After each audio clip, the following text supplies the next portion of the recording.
President-elect of the United States of America, Donald Trump.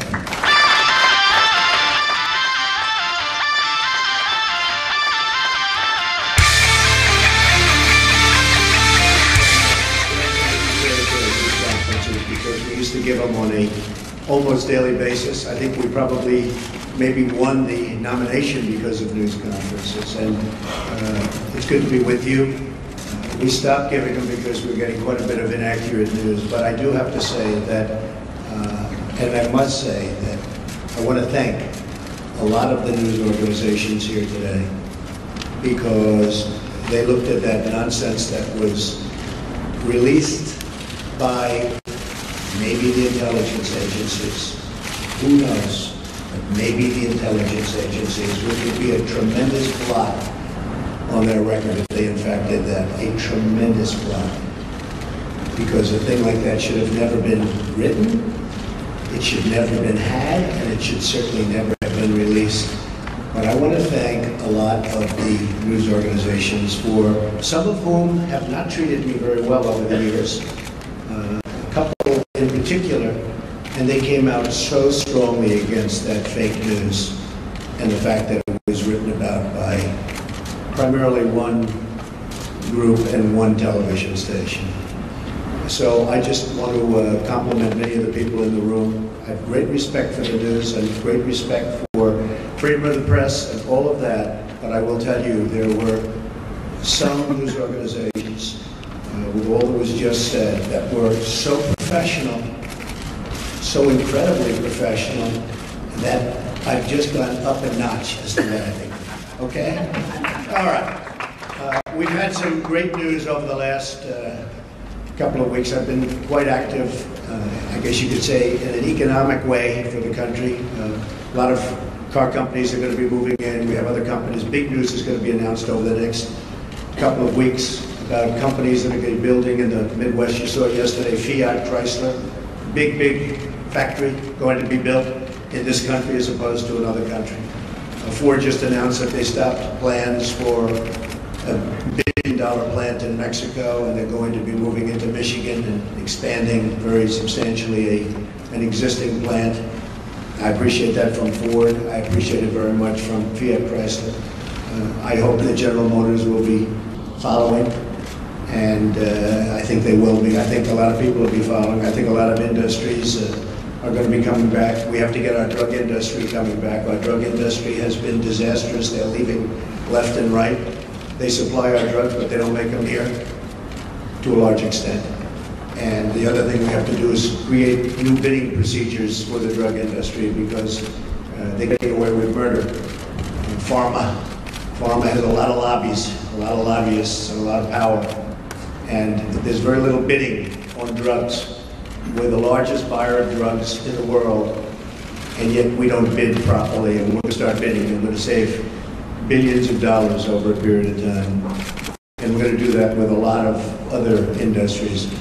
I'm very much involved with the generals and admirals on the airplane, the F-35. You've been reading about it.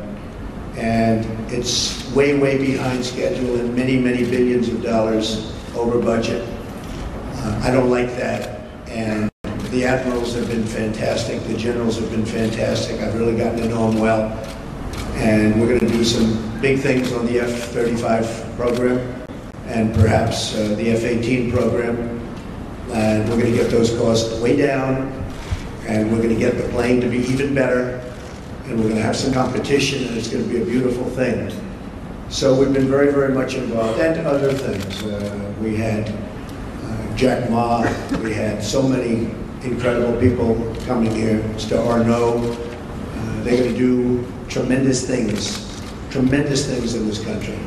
And they're very excited. And I will say, if the election didn't turn out the way it turned out, they would not be here, they would not be in my office, they would not be in anybody else's office. They'd be building and doing things in other countries. So there's a great spirit going on right now, a spirit that many people have told me they've never seen before, ever. We're going to create jobs. I said that I will be the greatest jobs producer that God ever created, and I mean that. I really work very hard on that. We need certain amounts of other things, including a little bit of luck.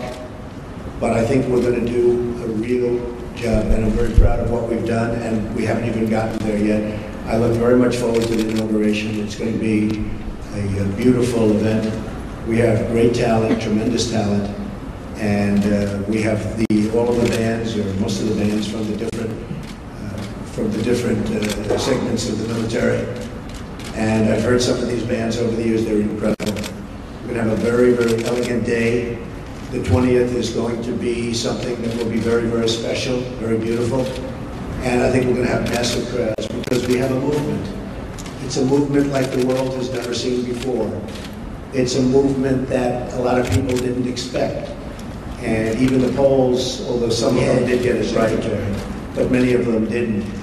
That was a beautiful scene on November 8th as those states started to pour in. He's fantastic. We focused very hard on those states, and they really reciprocated. And those states are going to have a lot of jobs, and they're going to have a lot of security. They're going to have a lot of good news for their veterans. And by the way, speaking of veterans, I appointed today the head secretary of the Veterans Administration, David Shulkin, and we'll do a news release in a little while. I'll tell you about David. He's fantastic. He's fantastic. He will do a truly great job. One of the commitments I've made is that we're going to straighten out the whole situation for our veterans. Our veterans have been treated horribly. They're waiting in line for 15, 16, 17 days. Cases where they go in and they have a minor, early stage form of cancer and they can't see a doctor. By the time they get to the doctor, they're terminal at the top of the line. It's not going to have the absolute, it's not going to have top of the line. And they're going to get together with their great doctors. Dr. Toby Cosgrove, as you know, from the Cleveland Clinic, has been very involved. Ike Perlmutter has been very, very involved, one of the great men of business. And we're going to straighten out the VA for our veterans. I've been promising that for a long time. And something I feel very, very strongly. So you'll get the information on David, and I think you'll be very impressed with the job he does. We looked long and hard. We interviewed at least 100 people. Some good, some not so good, but we have a lot of talent. And we think this election will be something that will, with time, straighten it out, and straighten it out for good, because our veterans have been treated very unfairly. Okay. Questions? Yes.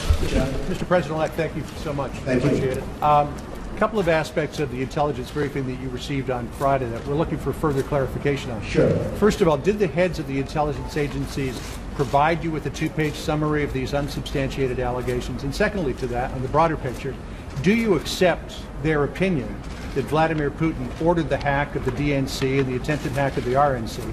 And if you do, how will that color your attempts to build a relationship with a leader who has been accused of committing an act of espionage against the United States? These meetings, as you know, are confidential, classified, so I'm not allowed to talk about what went on in a meeting. But we had many witnesses in that meeting, many of them with us. And I will say again, I think it's a disgrace that information would be let out. I saw the information, I read the information outside of that meeting. It's all fake news. It's phony stuff. It didn't happen. And it was gotten by opponents of ours, as you know, because you reported it, and so did many of the other people. It was a group of opponents that got together, sick people, and they put that crap together. So I will tell you that not within the meeting, but outside of the meeting, somebody released it. It should never have been, number one, shouldn't have even entered paper. But it should never have been released. But I read what was released, and I think it's a disgrace. I think it's an absolute disgrace.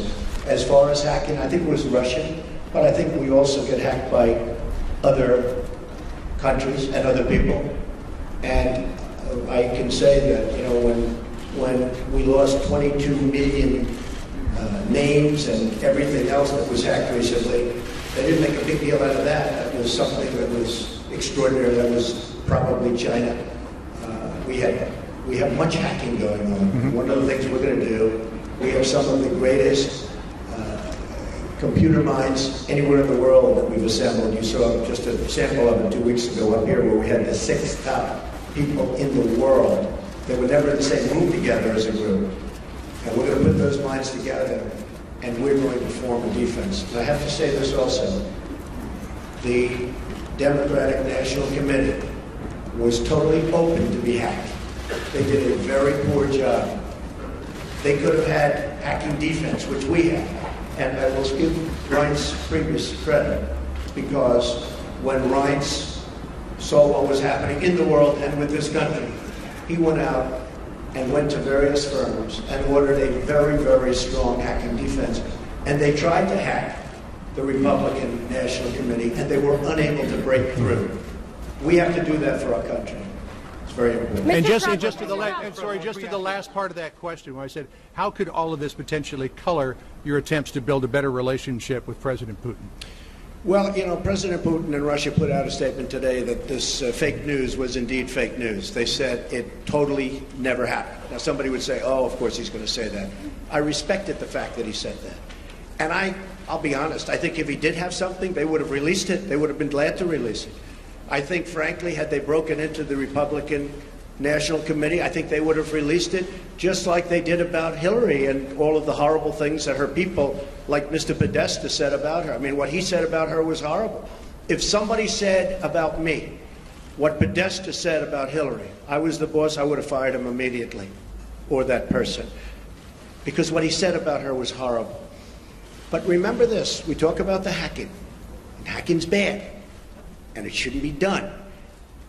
But look at the things that were hacked. Look at what was learned from that hacking. That Hillary Clinton got the questions to the debate and didn't report it? That's a horrible thing.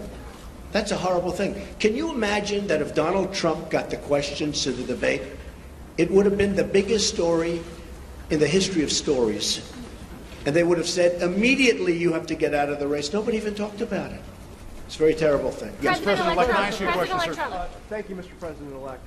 On that intelligence report, the second part of their conclusion was that Vladimir Putin ordered it because he aspired to help you in the election. Do you accept that part of the finding? And will you undo what President Obama did to punish the Russians for this, or will you keep it in place? If Putin likes Donald Trump, I consider that an asset, not a liability.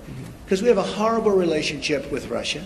Russia can help us fight ISIS, which, by the way, is, number one, tricky. I mean, if you look, this administration created ISIS by leaving at the wrong time. The void was created, ISIS was formed. If Putin likes Donald Trump, guess what, folks? That's called an asset, not a liability. Now, I don't know that I'm going to get along with Vladimir Putin. I hope I do, but there's a good chance I won't. And if I don't, do you honestly believe that Hillary would be tougher on Putin than me? Does anybody in this room really believe that? Give me a break. But President Obama's steps, will you keep on make clear whether during your visits to either Moscow or St. Petersburg you engaged in conduct that you now regret, and that a reasonable observer say that you are potentially vulnerable to blackmail by Russia or by its intelligence agencies? Let me just tell you what I do. When I leave our country, I'm a very high-profile person, would you say? I am extremely careful. I'm surrounded by bodyguards. I'm surrounded by people. And I always tell them, anywhere, but I always tell them, if I'm leaving this country, be very careful, because in your hotel rooms, and no matter where you go, you're going to probably have cameras. I'm not referring just to Russia, but I would certainly put them in that category. And number one, I hope you're going to be good anyway. But in those rooms, you have cameras in the strangest places. Cameras that are so small with modern technology, you can't see them and you won't know. You better be careful, or you'll be watching yourself on nightly television. I tell this to people all the time. I was in Russia years ago with the Miss Universe contest, which did very well. Moscow, the Moscow area, did very, very well.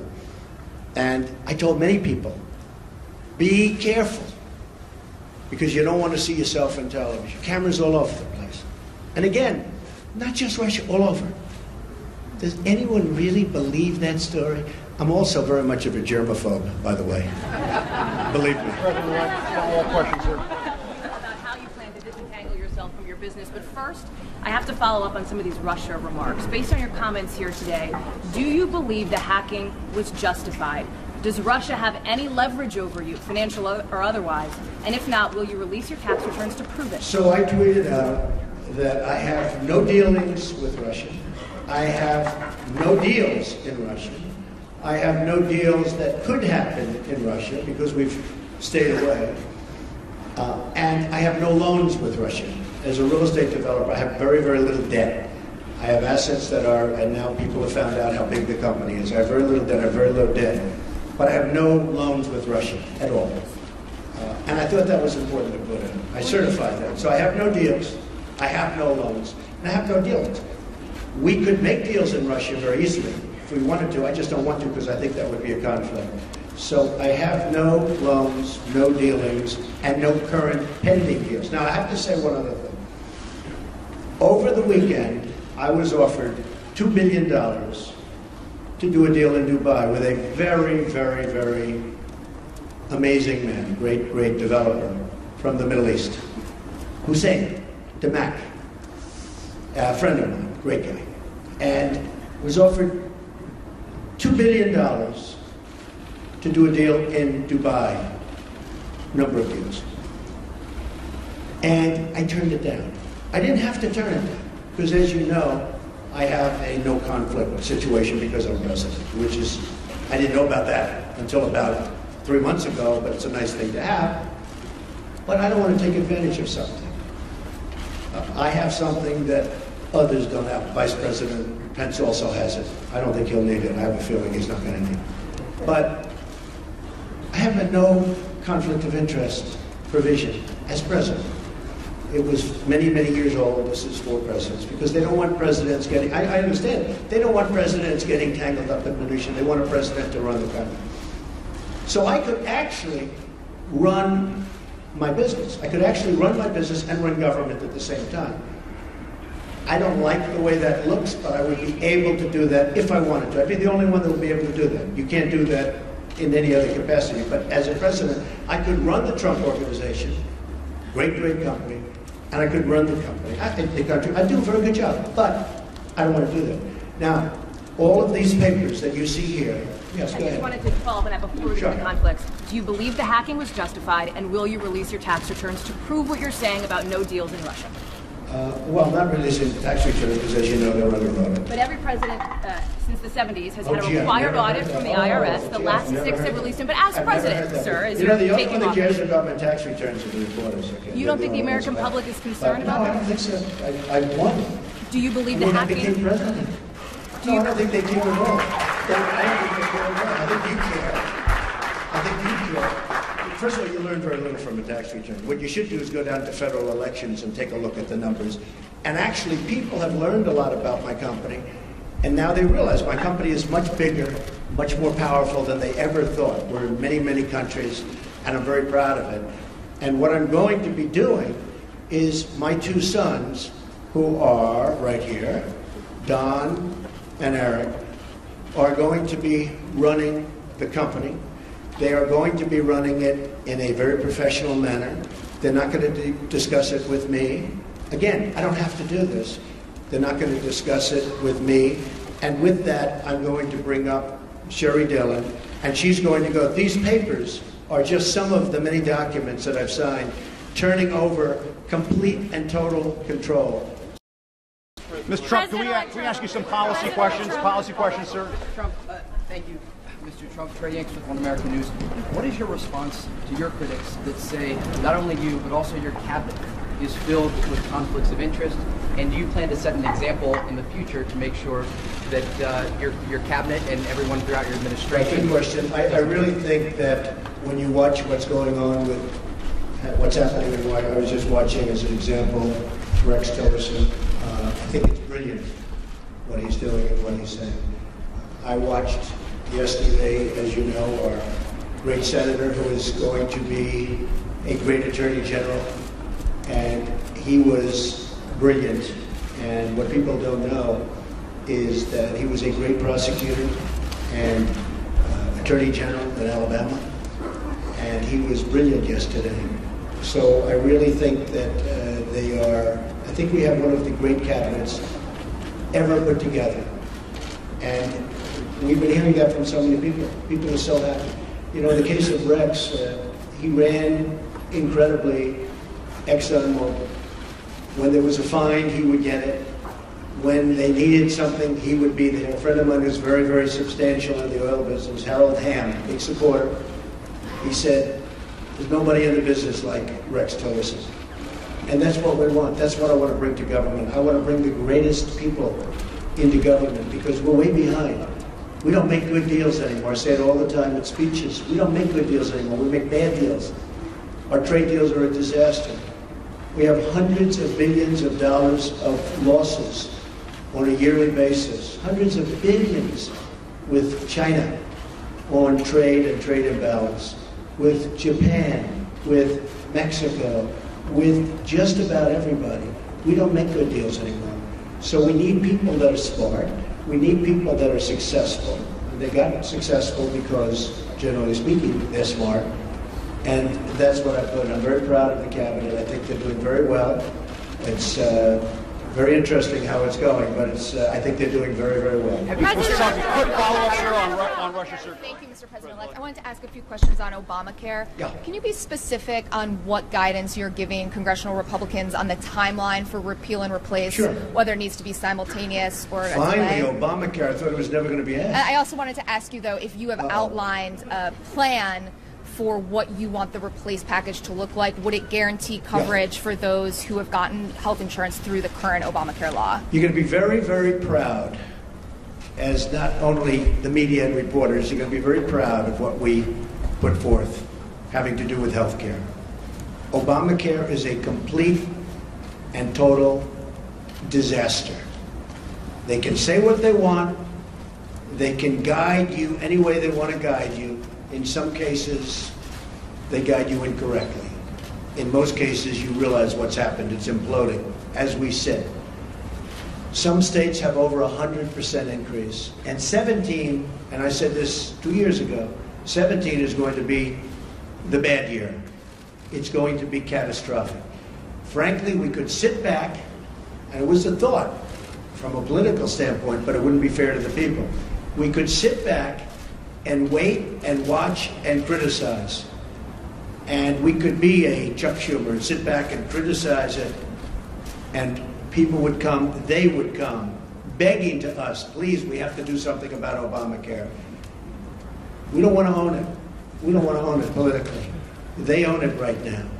So the easiest thing would be to let it implode in 17, and believe me, we'd get pretty much whatever we wanted, but it would take a long time. We're going to be submitting, as soon as our secretary is approved, almost simultaneously, shortly thereafter, a plan. It'll be repeal and replace. It will be essentially simultaneously. It will be various segments, you understand, but will most likely be on the same day or the same week, but probably the same day, could be the same hour. So we're going to do repeal and replace, very complicated stuff. And we're going to get a health bill passed. We're going to get health care taken care of in this country. You have deductibles that are so high that after people go broke paying their premiums, which are going through the roof, the health care can't even be used by them because the deductibles are so high. Obamacare is the Democrats' problem. We are going to take the problem off the shelves for them. We're doing them a tremendous service by doing it. We could sit back and let them hang with it. We are doing the Democrats a great service. So as soon as our secretary is approved and gets into the office, we'll be filing a plan. And it was actually pretty accurately reported today, the New York Times. And the plan will be repeal and replace Obamacare. We're going to have a health care that is far less expensive and far better. Okay, Mr. President-elect, can we just ask you, sir. Mr. President, Which one, Mr. President? Well, I was going. Thank you. Go ahead, then CBS. Okay, President-elect Trump, John Steinberg from Cheddar. When you look at all the meetings that you've had with Carrier and SoftBank and Alibaba, do you conceive of making this a program, maybe sitting inside of Commerce? And then my follow-up question to that is, how soon will we see the program on capital repatriation and corporate tax cuts? Well, if I could save jobs, for instance, I was doing individual companies, and people said, well, that's only one company, like we did a good job with Carrier. And I want to thank United Technologies, which owns Carrier, but we saved close to 1,000 jobs. And they were gone, and Mike Pence and his staff really helped us a lot. But those were jobs. That was a tough one because they announced a year and a half before that they were leaving. So it's always tough when they're building a plant. It's a little tougher than before they start or before they make an announcement. So I want to thank United Technologies. But we've been meeting with a lot of companies. But what really is happening is the word is now out that when you want to move your plant to Mexico or some other place, and you want to fire all of your workers from Michigan and Ohio and all these places that I won for good reason, it's not going to happen that way anymore. You want to move your plant, and you think, as an example, you're going to build that plant in Mexico, and you're going to make your air conditioners or your cars or whatever you're making, and you're going to sell it through what will be a very, very strong border, not a weak border like it is now. We don't even have a border. It's an open sieve. But you're going to sell through a very strong border. Not going to happen. You're going to pay a very large border tax. So if you want to move to another country, and if you want to fire all of our great American workers that got you there in the first place, you can move from Michigan to Tennessee and to North Carolina and South Carolina. You can move from South Carolina back to Michigan. You can do anywhere. You got a lot of states at play, a lot of competition. So it's not like, oh, gee, I'm taking the competition. We got a lot of places you can move. And I don't care, as long as it's within the United States, the borders of the United States. There will be a major border tax on these companies that are leaving and getting away with murder. And if our politicians had what it takes, they would have done this years ago, and you'd have millions more workers right now in the United States that are 96 million really wanting a job and they can't get. You know that story, the real number. That's the real number. So that's the way it is. Okay, go ahead. Mr. President-elect, I have a question about the Supreme Court and the border security, but I also want you to ask you about something you said on Twitter this morning. Are we living in Nazi Germany? What were you driving at there? Do you have a problem with the intelligence community? And on the Supreme Court, what's your timeline? You said a while ago you were down to 4. Have you conducted those interviews yet? What's your timeline for nominating? And on the border fence, it now appears clear U.S. taxpayers will have to pay for it up front. What is your plan to get Mexico to pay for it? I got it. You have any more? I did. On the fence. It's not a fence, it's a wall. You just misreported it. We're going to build a wall. I could wait about a year and a half until we finish our negotiations with Mexico, which will start immediately after we get to office, but I don't want to wait. Mike Pence is leading an effort to get final approvals through various agencies and through Congress for the wall to begin. I don't feel like waiting a year or a year and a half. We're going to start building. Mexico, in some form, and there are many different forms, will reimburse us, and they will reimburse us for the cost of the wall. That will happen. Whether it's a tax or whether it's a payment, probably less likely that it's a payment, but it will happen. So remember this, okay? I would say we are going to build a wall, and people would go crazy. I would then say, who's going to pay for the wall? And people would all scream out, 25, 30,000 people, because nobody's ever had crowds like Trump has had. You know that. You don't like to report that, but that's okay. Okay, now he agrees. Finally, he agrees. But I say, who's going to pay for the wall? And they will scream out, Mexico. Now, reports went out last week, oh, Mexico's not going to pay for the wall because of a reimbursement. What's the difference? I want to get the wall started. I don't want to wait a year and a half until I make my deal with Mexico. So, and we probably will have a deal sooner than that. And by the way, Mexico has been so nice, so nice. I respect the government of Mexico. I respect the people of Mexico. I love the people of Mexico. I have many people from Mexico working for me. They're phenomenal people. The government of Mexico is terrific. I don't blame them for what's happened. I don't blame them for taking advantage of the United States. I wish our politicians were so smart Mexico has taken advantage of the United States. I don't blame the representatives and various presidents, etc., of Mexico. What I say is we shouldn't have allowed that to happen. It's not going to happen anymore. So in order to get the wall started, Mexico will pay for the wall, but it'll be reimbursed. Okay? Supreme Court judge. So, as you know, I have a list of 20. I've gone through them.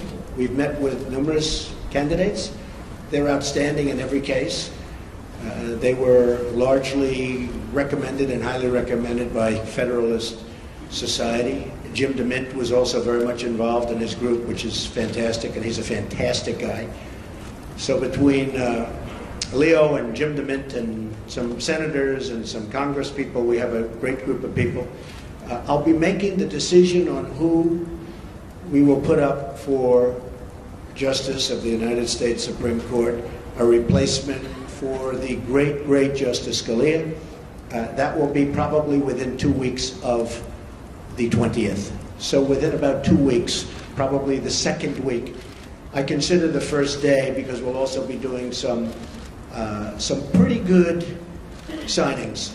And I think what we'll do is we'll wait till Monday. That will be our really first business day as opposed to doing it on Friday, because on Friday people are going to have a very good time at the inauguration. And then Saturday, as you know, we're having a big church service and lots of good things are happening. So our first day, and you'll all be invited to the signings, but we'll be doing some pretty good signings on Monday and Tuesday and Wednesday and Thursday and Friday, and then also the next week. And you're all invited. But on the Supreme Court, I'll be making that decision, and it'll be a decision which I very strongly believe in. I think it's one of the reasons I got elected. I think the people of this country did not want to see what was happening with the Supreme Court. So I think it was a very, very big decision as to why I was elected. Mr. President-elect. The tweet that you had this morning about are we living in Nazi Germany, what were you driving at there? What are you trying to tell the people? I think it was disgraceful that the intelligence agencies allowed any information that turned out to be so false and fake out.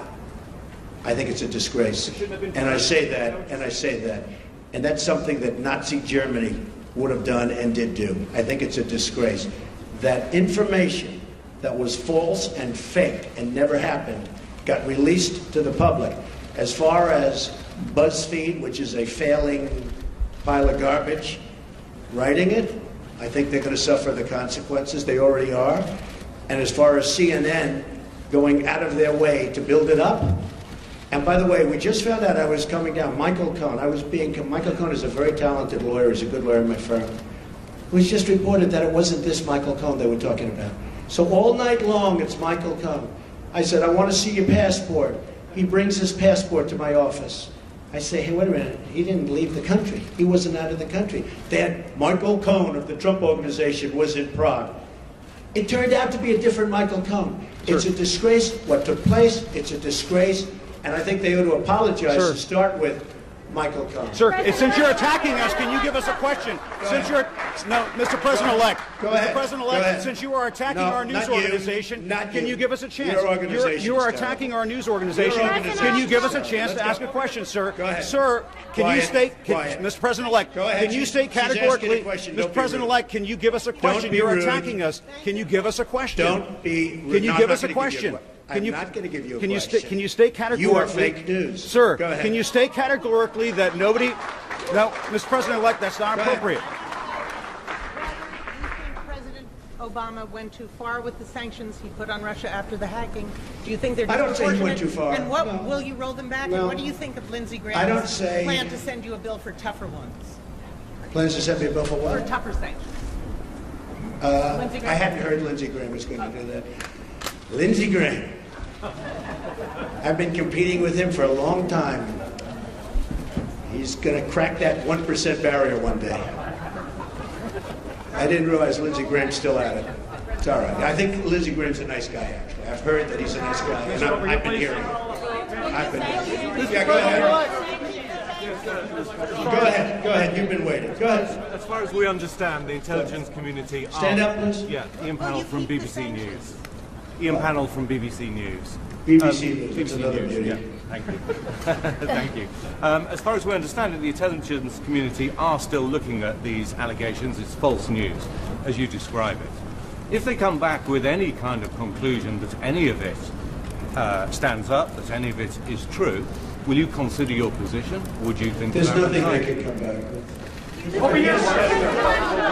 Can you President's decision to publish fake news and all the problems that we've seen throughout the media over the course of the election, what reforms do you recommend for this industry here? Well, I don't recommend reforms. I recommend people that are that have some moral compass.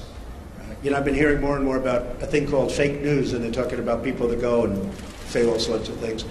But I will tell you, some of the media outlets that I deal with are fake news, more so than anybody. I could name them, but I won't bother. But you have a few sitting right in front of us. So they're very, very dishonest people. But I think it's just something we're going to have to live with. I guess the advantage I have is that I can speak back. When it happens to somebody that doesn't have that kind of a megaphone, they can't speak back. It's a very sad thing. I've seen people destroyed. I've seen people absolutely destroyed. And I think it's very unfair. So all I can ask for is honest reporters, yes. I just want to follow up on the questions about the U.S. intelligence community and be very clear about what you're saying. Do you trust your U.S. intelligence officials? And what do you say to foreign policy experts who say you're actually weakening national security by waging this war of words against that community? Intelligence agencies are vital and very, very important. We are going to be putting in, as you know, Mr. Pompeo and others, you know the Senator, Dan Coates, we're going to be putting in some outstanding people. Within 90 days, they're going to be coming back to me with a major report on hacking. I want them to cover this situation. I also want them, however, to cover maybe most importantly, because we're hacked by everybody. You know, the United States, our government, out of a list of 17 in terms of industries, is the worst. It's number 17 in terms of protection. If you look at the retail industry, if you look at the banking industry, various industries, out of 17 industries, they put this in the category of an industry, the United States is last in terms of protecting, let's say, hacking defense. Like we had a great hacking defense at the Republican National Committee. That's why we weren't hacked. By the way, we were told they were trying to hack us, but they weren't able to hack. And I think I get some credit because I told Reince, and Reince did a phenomenal job, but I said, I want strong hacking defense. The Democratic National Committee didn't do that. Maybe that's why the country runs so badly that way. But I will tell you, wait, let me finish. Within 90 days, we will be coming up with a major report on hacking defense. How do we stop this new phenomena, fairly new phenomena? Because the United States is hacked by everybody. That includes Russia and China and everybody. Everybody. Okay. But how Go ahead. Mr. President-elect, you said just now that you believe that Russia indeed was responsible for the hacking of the DNC and John Podesta's emails, etc. Well, Russia, but you know what? Could have been others also. But why did you spend weeks undermining the U.S. intelligence community before simply getting the facts and then making a public statement? Well, I think it's pretty sad when intelligence reports get leaked out to the press. I think it's pretty sad. First of all, it's illegal. You know, these are classified and certified meetings and reports. I'll tell you what does happen. I have many meetings with intelligence, and every time I meet, people are reading about it. Somebody's leaking it out. So then I said, maybe it's my office. Maybe my office. Because I have a lot of people, a lot of great people. Maybe it's them. And what I did is I said, I won't tell anybody. I'm going to have a meeting, and I won't tell anybody about my meeting with intelligence. And what happened is I had my meeting. Nobody knew, not even Rona, my executive assistant for years. She didn't know, I didn't tell her. Nobody knew. The meeting was had, the meeting was over, they left, and immediately the word got out that I had a meeting. So, I don't want that. I don't want that. It's very unfair to the country, it's very unfair to our country, what's happened. That report should have never, first of all, it shouldn't have been printed, because it's not worth the paper it's written on. And I thank the New York Times for saying that. I thank a lot of different people for saying that. But I will tell you, That should never, ever happen. But Okay. do you trust President-elect? ABC News. Thank you, Mr. President-elect. Can you stand here today, once and for all, and say that no one connected to you or your campaign had any contact with Russia leading up to or during the presidential campaign? And if you indeed do believe that Russia was behind the hacking, what is your message to Vladimir Putin right now? He shouldn't be doing it. He won't be doing it. Russia will have much greater respect for our country when I'm leading it than when other people have led it. You will see that. Russia will respect our country more. He shouldn't have done it. I don't believe he'll be doing it more. Now, we have to work something out, but it's not just Russia. Take a look at what's happened. You don't report it the same way. 22 million accounts were hacked in this country by China. And that's because we have no defense. That's because we're run by people that don't know what they're doing. Russia will have far greater respect for our country when I'm leading it. And I believe, and I hope, maybe it won't happen, it's possible, but I won't be given a little reset button like Hillary. Here, press this piece of plastic. Guy looked at her like, what is she doing? There's no reset button. We're either going to get along or we're not. I hope we get along, but if we don't, that's possible too. But Russia and other countries, including China, which has taken total advantage of us economically, totally advantage of us in the South China Sea by building their massive fortress. Total. Russia, China, Japan, Mexico, all countries will respect us far more than they do under past administrations. And to my first question, I want to thank everybody. So this is all, just so you understand, these papers, because I'm not sure that was explained properly, but these papers are all just a piece of the many, many companies that are being put into trust to be run by my two sons, and I hope at the end of 8 years I'll come back and I'll say, oh, you did a good job. Otherwise, if they do a bad job, I'll say, you're fired. Sir, you did not answer whether any of your associates were in contact with the Russians. Sir, you did not answer.